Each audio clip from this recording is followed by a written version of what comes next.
Ce cours est la réussite dans tous les domaines de Rena Bracha bat Jocelyne Brouria et de son mari Rabbi David Ben Messoudi Marcel, de leurs enfants Bezrat Hashem. J'aimerais vous raconter ce qui s'est passé cette année dans notre soukha. Un soir, nous revenons à la maison et nous voyons que la soukha du voisin, elle est dans l'obscurité. On n'a pas compris ce qui s'est passé, on s'est dit bon, peut-être que le voisin, il était chez quelqu'un d'autre, que sa soukha est éteinte. On monte les escaliers, on rencontre ce voisin, et je vois qu'il est là. Je lui dis, qu'est-ce qui se passe avec la soukha? Il me dit, figurez-vous, j'ai oublié d'allumer la lumière. Maintenant, on est en plein Yom Tov, il n'y a pas de lumière dans la soukha. Immédiatement, premier réflexe, je lui dis, mais c'est pas grave, venez dans notre soukha. Venez dans notre soukha, nous, Bezrat Hashem. Et comme ça, vous aurez de la lumière. Baruch Hashem, moi, j'ai pas oublié de mettre la lumière. Il me dit, t'es sûr, ça ne dérange pas, il y a de la place? Je lui dis, oui, aucun problème, j'ai vu avec ma femme et tout allait bien. Avant qu'il arrive ce voisin, j'ai dit à ma femme, tu sais pas le mérite qu'on a maintenant. Parce qu'on est en train d'accomplir la mitzvah de Achnasat Orchim, de recevoir des invités, de la façon la meilleure possible et imaginable.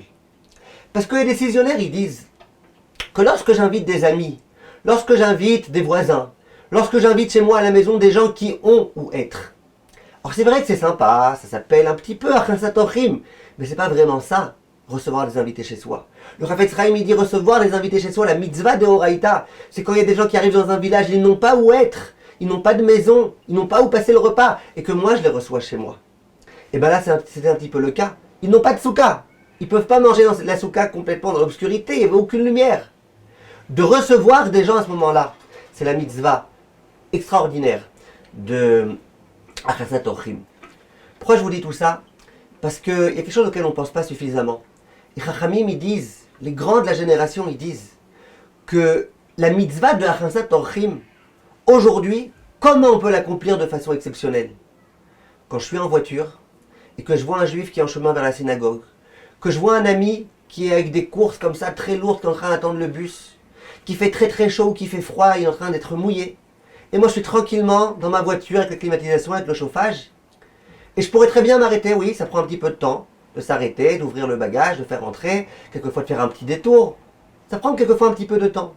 Mais ce faisant, tu fais une mitzvah de Achnasat Orchim.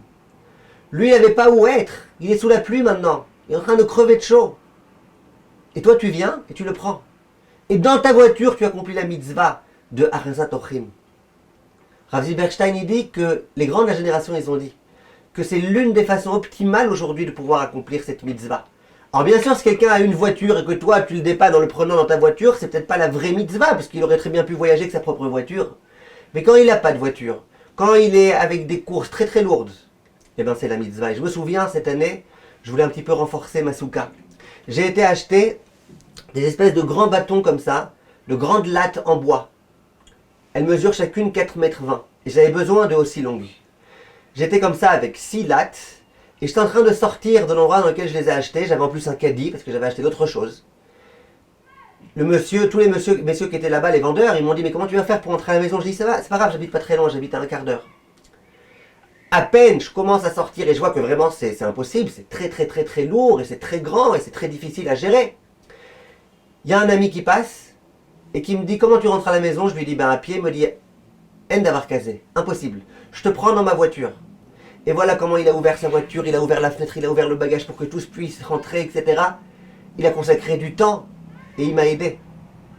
Et grâce à lui, j'ai pu construire cette soukha. Et grâce à lui, dans cette soukha, j'ai pu accomplir la mitzvah d'Achnasat Orchim le jour où il n'y avait pas de lumière chez le voisin. Et d'autres fois.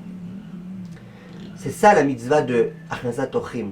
Quand quelqu'un n'a pas où être, quand tu dépannes quelqu'un là où il a vraiment besoin, il a besoin de toi, il a besoin de ta maison, il a besoin de ton soutien, il a besoin de ta voiture, et que tu peux l'aider, tu accomplis une mitzvah d'Eoraïta qu'on n'a pas le droit de refuser. On n'a pas le droit, c'est trop dommage, tu passes à côté d'une mitzvah tellement tellement belle. Kol tov, mes chers amis.